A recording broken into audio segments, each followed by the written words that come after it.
Welcome back. आज के इस वीडियो लेक्चर में मैं आप लोगों को स्लोप ऑफ लाइन के बारे में बताऊंगा। ये समझेंगे कि किसी भी लाइन का स्लोप क्या होता है और कैसे हम उसे कैलकुलेट करते हैं, समझते कैसे हैं। तो स्टार्ट करते हैं स्लोप ऑफ लाइन। उसके लिए मैंने पहले से ही आपके लिए ग्राफ पेपर पे 2 लाइंस बना रखा है। हम देखेंगे कि कैसे हम लोग स्लोप कैलकुलेट करते हैं इसका। लेकिन उससे भी ज़्यादा ज़रूरी चीज़ है कि हम समझेंगे कि आखिर हम स्लोप कहते किसको हैं।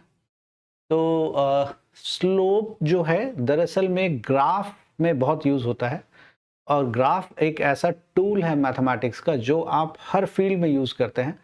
फाइनेंस में आप यूज़ करते हैं, एग्रीकल्चर में यूज़ करते हैं, बायोलॉजी में यूज़ करते हैं, आप कोई भी आप स्पोर्ट में यूज़ करते हैं। आप कोई भी नाम ले लीजिए, उसमें ग्राफ का यूज़ होता है और ग्राफ से चीज़ों को समझना बहुत आसान होता है। और ग्राफ की बात करेंगे तो स्लोप की बात हमें करनी ही पड़ेगी। जरूरी नहीं है हर ग्राफ के लिए, but most of the graph के लिए हमें स्लोप की बात करनी पड़ेगी। तो स्लोप को हम कैसे समझते हैं? तो अभी के लिए थोड़ी देर के लिए मैं स्लोप वर्ड हटा देता हूँ, स्टीपनेस वर्ड यूज करता हूँ। हमारे रियल लाइफ में लेमैन टर्म्स में स्टीपनेस हम लोग बहुत इस्तेमाल करते हैं। तो कभी भी स्टीपनेस की बात होगी मैथमेटिक्स में तो हमेशा जो नंबर लाइन पे मूवमेंट होता है, नंबर लाइन पे मैथमेटिक्स में हमेशा नंबर लाइन पे movement from left to right होता है। ये आप हमेशा याद रखिएगा, movement on the number line is always from left to right. Okay, तो जब हम किसी एक लाइन की तरफ अप्रोच करते हैं या किसी एक लाइन को देखते हैं या उसके ऊपर हैं, तो हमें यह जानना होता है कि इस लाइन का स्टीपनेस कितना है, कितना ज्यादा स्टीप है ये। और उस स्टीपनेस का जो मेजरमेंट होगा उसी को हम स्लोप ऑफ लाइन कहेंगे। उस स्टीपनेस को के मेजरमेंट को एक नंबर दिया जाएगा कि भाई इसका स्टीपनेस 5 है, तो उस लाइन का स्लोप 5 है। लेकिन सवाल है कि 5 को हम कैसे समझते हैं? जैसे शर्ट के साइज में अगर हम कहते हैं 42 है तो हम अंदाजा लगाते हैं कि हाँ ठीक है, बहुत बड़ा नहीं है, बहुत छोटा नहीं है, मीडियम है। उसी तरह से 5 जो होगा, अगर मैं कहूंगा कि किसी लाइन का स्लोप 5 है तो आप 5 से क्या समझेंगे? लाइन बहुत स्टीप है या नहीं है, या ठीक है, मीडियम है, कैसा है वो? ये मैं यहाँ पे आपको समझाऊंगा। तो आप देखें यहाँ पे कि ये ब्लैक वाले लाइन को अभी मैं कंसिडर कर रहा हूँ। अगर इस लाइन का मुझे स्टीपनेस को समझना है तो हम एक काम करेंगे, हॉरिजॉन्टल एक्सिस पे मूव करेंगे और वर्टिकल एक्सिस पे मूव करेंगे। इसी को मैं ज्यादा मैथमेटिकली बोलूं तो ऐसे बोल सकता हूं कि फॉर एवरी मूवमेंट या for every 1 unit movement on horizontal axis, the movement on vertical axis and the ratio of these two is basically called as a slope. इसी को हम स्लोप या स्टीपनेस के नाम से जानते हैं। आसान भाषा में, जब हम एक्स एक्सिस के ऊपर मूव करते हैं और वाई एक्सिस के ऊपर मूव करते हैं, उन दोनों मूवमेंट को जब डिवाइड करते हैं उसी को हम लोग स्टीपनेस कहते हैं या स्लोप ऑफ लाइन कहते हैं। लेकिन मूवमेंट कहाँ पे? मैं एक पॉइंट ले लेता हूँ इस लाइन के ऊपर, मैं कलर चेंज कर लेता हूँ सो दैट कि इजी रहे आप लोगों के लिए समझना। मैं ग्रीन कलर यूज कर लेता हूँ। अगर इस लाइन पे ये पॉइंट अगर मैं कंसिडर करूं, इस पॉइंट इस लाइन के ऊपर हूं मैं, याद रखिएगा। तो मूवमेंट कहां पे? एक्स एक्सिस पे मूवमेंट तो कर रहे हैं, बट कहीं पे क्या रैंडमली कहीं कर लेंगे? नहीं, आप लाइन के ऊपर एक पॉइंट चुन लीजिए, आपकी मर्जी है, जहां भी चुन लीजिए। मैं 1 यूनिट मूवमेंट करता हूं एक्स एक्सिस पे, 1 यूनिट। तो मैं लिख लेता हूं यहां पे कि मूवमेंट या इंक्रीज या इंक्रीमेंट ऑन हॉरिजॉन्टल, हॉरिजॉन्टल, और इसी को आप हॉरिजॉन्टल टीएल, इसी को आप एक्स एक्सिस के नाम से भी जान सकते हैं। तो एक्स एक्सिस पे जो हमारा मूवमेंट है, और हर यूनिट मूवमेंट के लिए वाई एक्सिस पे जो मूवमेंट होगा, इंक्रीज या इंक्रीमेंट ऑन वर्टिकल। वर्टिकल को ही हम लोग, इसी वर्टिकल को ही वाई एक्सिस के नाम से भी जानते हैं। इन्हीं रेशियो को या इसी रेशियो को हम लोग दरअसल स्टीपनेस ऑफ अ लाइन कहते हैं। स्टीपनेस, या और मैथमेटिकली बोला जाए तो इसी को हम लोग स्लोप ऑफ अ लाइन कहते हैं। और स्लोप को मैथ्स में स्मॉल m से डिनोट किया जाता है। कोई और भी वेरिएबल कभी कभी यूज कर लेते हैं, बट इन जनरल हम लोग स्लोप को स्मॉल m से रिप्रेजेंट करते हैं। तो अब आप देखें, अगर मैं 1 यूनिट यहां पे मूव करता हूं एक्स एक्सिस पे, तो दोबारा मुझे लाइन पे जाने के लिए कितने यूनिट मूव करने पड़ेंगे वो चेक करते हैं।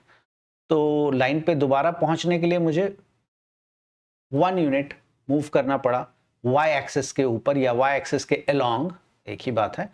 तो हम यहां पहुंच जाते हैं, लाइन के ऊपर पहुंच जाते हैं। इसी को हम कहेंगे 1/1 विच इज इक्वल टू 1। तो इस लाइन का स्लोप हमारे पास 1 है। बट क्या ये बात, हम तो 1 यूनिट हमने मूव किया तो हमने कहा कि 1 है, क्या ये बात अगर हम 4 यूनिट या 5 यूनिट या 10 यूनिट या 2 यूनिट या 3 यूनिट मूव करेंगे तो भी यही लागू होगा? देखते हैं करके। 1, 2, 3 यूनिट हम एक्स एक्सिस पे मूव करते हैं या एक्स एक्सिस के अलोंग मूव कर रहे हैं, हॉरिजॉन्टली मूव कर रहे हैं। मैं अलग अलग सारे नाम लिए जा रहा हूं। क्या वाई एक्सिस पे भी ऐसा ही होगा? देखते हैं। 1, 2, 3, तो देखते हैं, हम लोग लिखते हैं यहाँ पे हॉरिजॉन्टल पे इंक्रीज कितना है एक्स एक्सिस पे 3 यूनिट, तो वाई एक्सिस पे इंक्रीज कितना है वो भी 3 यूनिट। अभी जस्ट मैंने करके दिखाया। इन दोनों को डिवाइड करेंगे तो 1। देखिए यहाँ पे भी 1 है और यहाँ पे भी 1 है।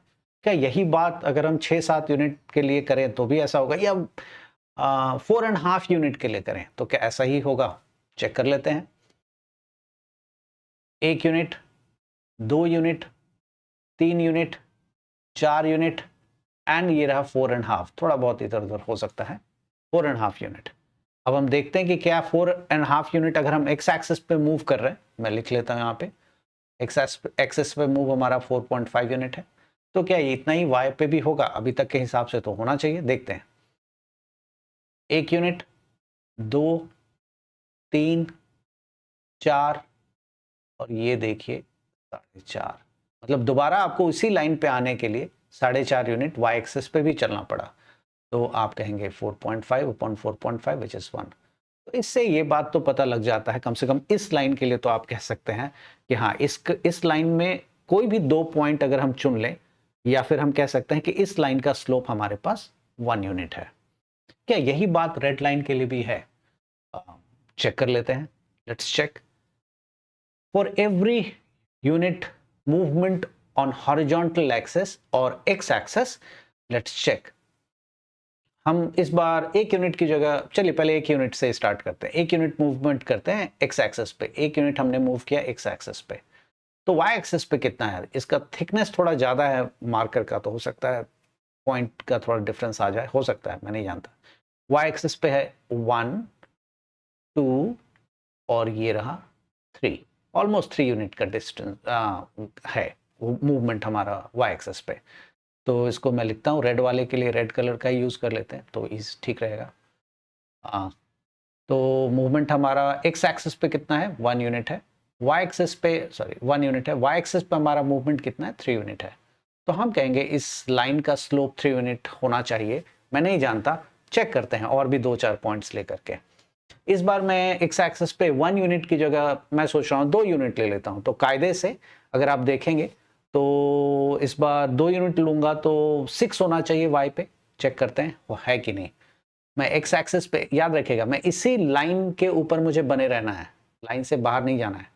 तो इस लाइन पे अगर मैं 1 यूनिट और 2 यूनिट मूव करता हूं तो वाई पे देखते हैं क्या 6 यूनिट जाता है या नहीं जाता।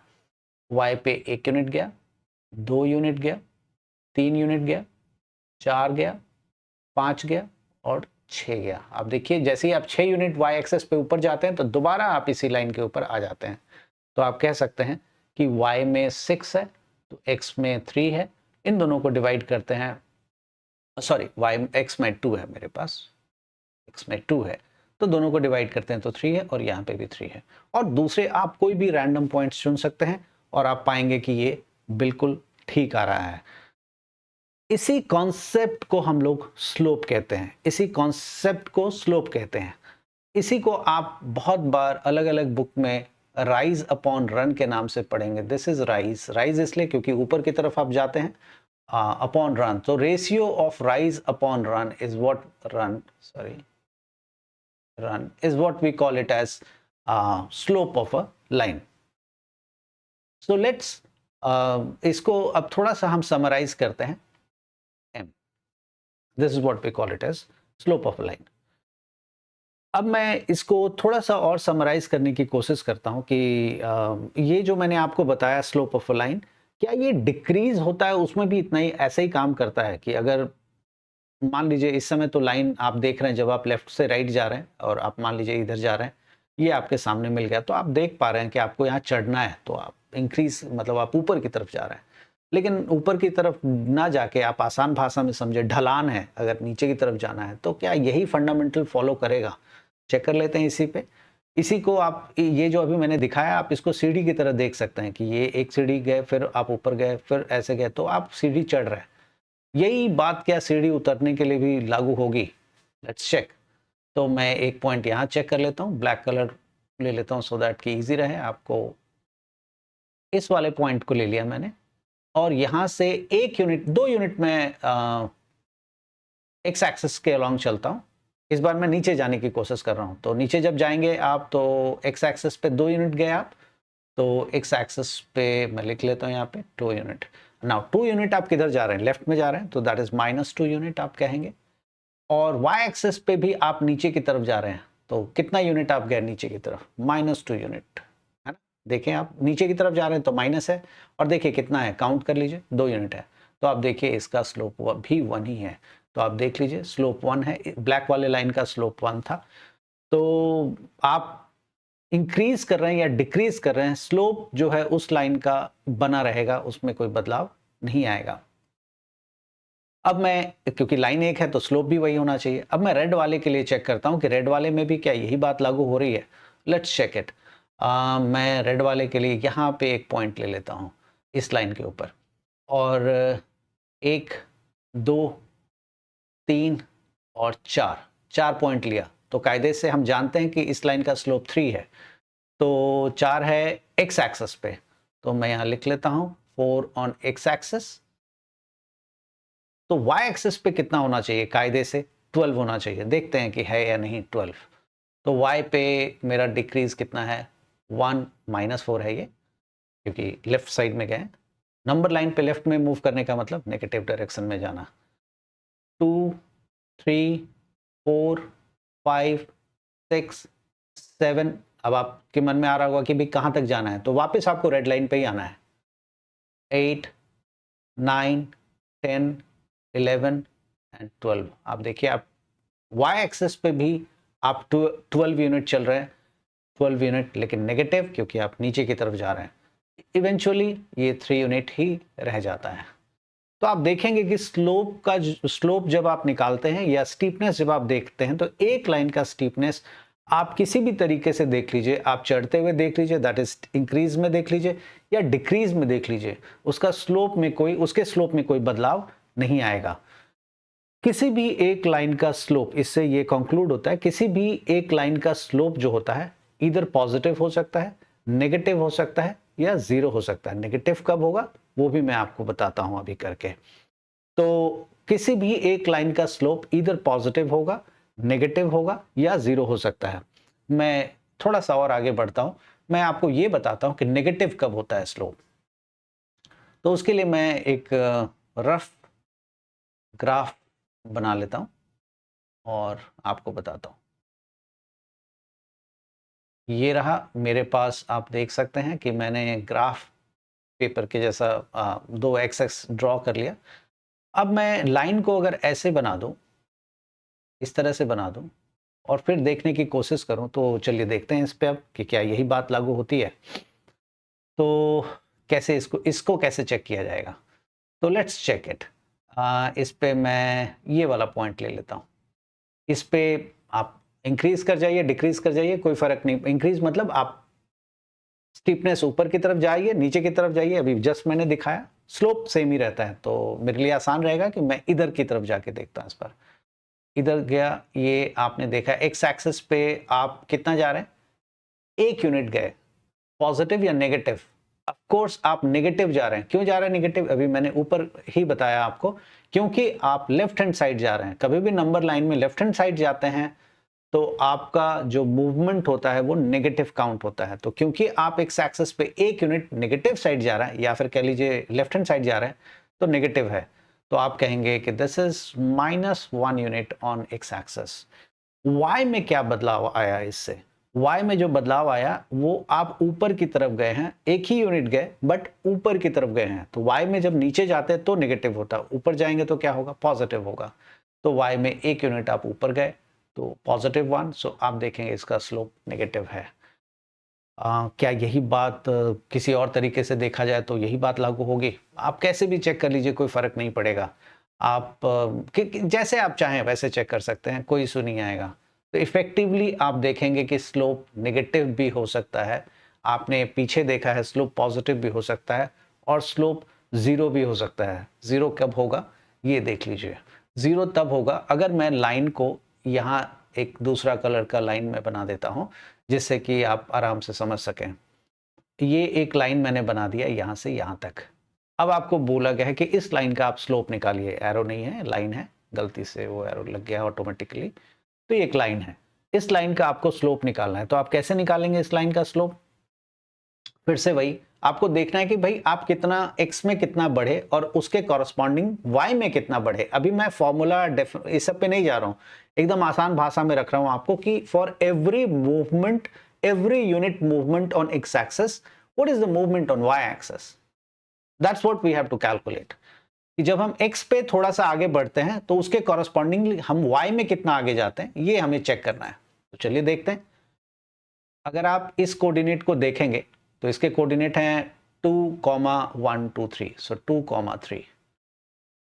और इसके कोऑर्डिनेट को देखेंगे तो 3, 4, 5, 3, 5, 3। मैं कोऑर्डिनेट का यूज करके नहीं निकाल रहा हूं, सिंपली जो कॉन्सेप्ट पढ़ा है उसी का यूज करके निकाल रहा हूं। अब आप देखें, क्या आपको लग रहा है कि इसमें y में कहीं अगर आप x में बदलाव कर रहे हैं, 5 से 2 जा रहे हैं या 2 से 5 जा रहे हैं, x देखिए 2 है यहाँ पे और यहाँ 5 है। x में अगर आप 2 से बढ़ के 5 की तरफ जा रहे हैं या 5 से घट के 2 की तरफ जा रहे हैं तो y में कोई चेंजेस आ रहा है क्या? y तो पहले भी 3 था और अभी भी 3 है, कोई बदलाव नहीं है। या फिर कह लीजिए कि क्या आप ऊपर जा रहे हैं या नीचे जा रहे हैं? आप बिल्कुल नहीं जा रहे हैं, जहां थे वहीं के वहीं रह रहे हैं। तो क्योंकि इसमें y में कोई चेंजेस नहीं है, जबकि इंक्रीज इन x जरूर है। अगर x में मैं 2 से बढ़ा के 3 कर दूं तो 1 यूनिट हो गया। अगर मान लीजिए x में 2 से बढ़ा के 1 यूनिट आगे बढ़ा, 1 यूनिट आगे बढ़ा, तो y में कितना बढ़ा? क्या ऊपर गया y हमारा? बिल्कुल भी नहीं गया। इस लाइन पे देखिए, x में यहां से यहां गए तो क्या y ऊपर गया? नहीं गया। नीचे आया? नहीं आया। कुछ भी नहीं आया, कोई चेंजेस नहीं है। तो हम कहेंगे जीरो चेंजेस है इसमें। तो zero by anything is zero. तो आप कह सकते हैं कि इस लाइन का स्लोप जो है वो जीरो है। तो ये फंडामेंटल है किसी भी लाइन के स्लोप को समझने के लिए। तो इसी को मैं थोड़ा सा फॉर्मल कर देता हूं। मैंने अपने पुराने वीडियो में इंक्रीमेंट के बारे में बात किया था, तो अब मैं इंक्रीमेंट कॉन्सेप्ट को लॉन्च करता हूं। तो आप देखेंगे कि दरअसल में स्लोप ऑफ अ लाइन जो m है, इसी को हम लोग स्लोप भी कहते हैं। m स्लोप एक ही है दोनों। ये दरअसल में delta y upon delta x होता है for any line not parallel to y axis. This is very important, for any line not parallel to y axis. कोई भी लाइन जो y एक्सिस के पैरेलल नहीं है, उस केस में अगर आपको स्लोप निकालना है तो आप इस कॉन्सेप्ट का यूज कर सकते हैं, delta y by delta x। या अगर आपने इंक्रीमेंट का देखा है मेरा वीडियो तो बहुत क्लियर होगा, नहीं देखा है तो मैं इसको और इजी कर देता हूं आपके लिए। डेल्टा y को आप लिखते हैं y2 minus y1 upon x2 minus x1। That is change in y and change in x, इन दोनों के रेशियो को ही हम स्लोप कहते हैं। या आप कह सकते हैं change in y divided by change in x, that is what we call it as slope. तो ये हमारा स्लोप का फॉर्मूला तय हो गया कि स्लोप का फॉर्मूला क्या होगा। अगर इस फॉर्मूले से मैं इसका स्लोप निकालने की कोशिश करूं तो आप देख सकते हैं 3 minus 3 is 0 and 0 divided by any number has to be 0। So effectively इस पूरे का, इस लाइन का जो ब्लू वाला लाइन है हमारा, जिस पे गलती से एरो लग गया था, इस लाइन का स्लोप हमारा 0 है। अब मैं आपको इसी कॉन्सेप्ट को सिमिलर ट्रायंगल के कॉन्सेप्ट से समझाता हूं। स्लोप ऑफ लाइन को सिमिलर ट्रायंगल के कॉन्सेप्ट से कैसे समझते हैं वो मैं दिखाता हूं। और इसकी ज़रूरत इसलिए है क्योंकि अक्सर बहुत बार स्टूडेंट्स को के मन में एक सवाल होता है कि वो क्या होता है कि एक लाइन के ऊपर दो अलग अलग कोऑर्डिनेट्स वो चुन लेते हैं और उनका सवाल होता है कि क्या ये दोनों कोऑर्डिनेट्स का इस्तेमाल करके जो हमारा स्लोप आएगा वो सेम आएगा या नहीं आएगा। तो मैं इसी दुविधा को कोशिश करूंगा कि सिमिलर ट्रायंगल से खत्म करूं। तो एक एज्यूम कर लेते हैं कि एक हमारे पास लाइन है और वो लाइन कहीं पे भी बना देता हूं मैं, ऐसा है, एक रैंडम लाइन है। आप इसके प्रिसाइज कोऑर्डिनेट की तरफ प्लीज ध्यान ना दें, नहीं तो फिर उसके लिए फिर मुझे स्केलिंग करनी पड़ेगी। मैंने एक लाइन बना दिया है और उसके ऊपर कुछ कोऑर्डिनेट्स चुन लेता हूं। मैं ये कोऑर्डिनेट चुन लेता हूं, मैं इसका नाम दे देता हूं P1 which is x1, y1, और ये कोऑर्डिनेट चुन लेता हूं P2 which is x2, y2। मैं बार बार कलर चेंज कर ले रहा हूं पेन का, मार्कर का, सो दैट कि आपके लिए इजी हो, आप मन में कुछ भी रहने से रहेगा तो आप सोच सकते हैं कि अच्छा इस कलर का अलग है। और ये एक दूसरा कोऑर्डिनेट मैं चुन लेता हूं A which is a, b, और ये एक दूसरा कोऑर्डिनेट मैं चुन लेता हूं B which is A prime, B prime. ये तो बहुतों के मन में सवाल होता है कि अगर एक लाइन का हम स्लोप निकालते हैं तो क्या दोनों ब्लैक का ही लेना जरूरी है और दोनों ग्रीन का ही लेना जरूरी है? नहीं, इसका जवाब है बिल्कुल भी नहीं। आप जानते हैं कि लाइन एक है तो इससे कोई फर्क नहीं पड़ता कि आप दोनों ब्लैक वाले कोऑर्डिनेट को यूज करके निकालें या दोनों ग्रीन के। अगर लाइन एक है तो उसका स्लोप भी एक ही होगा, उसकी स्टीपनेस भी एक ही होगी, तो अलग नहीं हो सकती। तो इसी तरह से कोऑर्डिनेट आप कोई भी चुन सकते हैं, एक ब्लैक एक ग्रीन दोनों ब्लैक, आप कोई भी चुन सकते हैं और आपको जो स्लोप मिलेगा वो सेम ही मिलेगा। और इसको मैं सिमिलर ट्रायंगल से समझाने की कोशिश करता हूं। मैंने इसको जोड़ दिया, अब आप देखेंगे एक ट्रायंगल का रूप ले लेता है, राइट एंगल ट्रायंगल। पॉइंट हम यहां रख देते हैं C, और इन दोनों को भी जोड़ दिया और ये भी एक हमारा राइट एंगल ट्रायंगल का रूप ले लेता है। ठीक से नहीं बना। Yes, this is better. Let me just erase a little bit, थोड़ा सा। ओके, तो अब मैं इसको आगे प्रोसीड करता हूं। अब आप देखेंगे कि ये भी एक राइट एंगल ट्रायंगल और इसका नाम D है। अब आप जानते हैं कि ये ट्रायंगल, ये जो मैंने यहाँ पे रखा है ब्लू वाला, ये जो ब्लू वाला ट्रायंगल है जो सिर्फ ब्लू से मार्क्ड है, ये ब्लू वाला ट्रायंगल जो दूसरा वाला ट्रायंगल है, इसको मैं कोई और कलर से मार्क कर देता हूं। Let this be light blue. Light blue वाला जो ट्रायंगल है वो डार्क ब्लू वाले ट्रायंगल के सिमिलर है। कैसे सिमिलर है ये आप जानते होंगे, एंगल सी इक्वल है और ये वाला एंगल और ये वाला एंगल आपस में इक्वल होगा क्योंकि लाइंस पैरेलल है। तो क्योंकि ये सिमिलर है तो दोनों ट्रायंगल्स आपस में सिमिलर कहलाएगा, सॉरी, दोनों ट्रायंगल आपस में सिमिलर है। तो हम कह सकते हैं कि ये अपॉन ये is same as this upon this, or is proportional, not same, I mean to say the proportional to this. So उसी लॉजिक से मैं कह सकता हूं कि इस ट्राइंगल का, या फिर कह लीजिए ये दोनों कोऑर्डिनेट का जो स्लोप होगा वो इन दोनों कोऑर्डिनेट के स्लोप के बराबर होगा, या फिर आप कुछ और भी कह सकते हैं, इन दोनों कोऑर्डिनेट का जो स्लोप होगा वो इन दोनों कोऑर्डिनेट के स्लोप के बराबर होगा।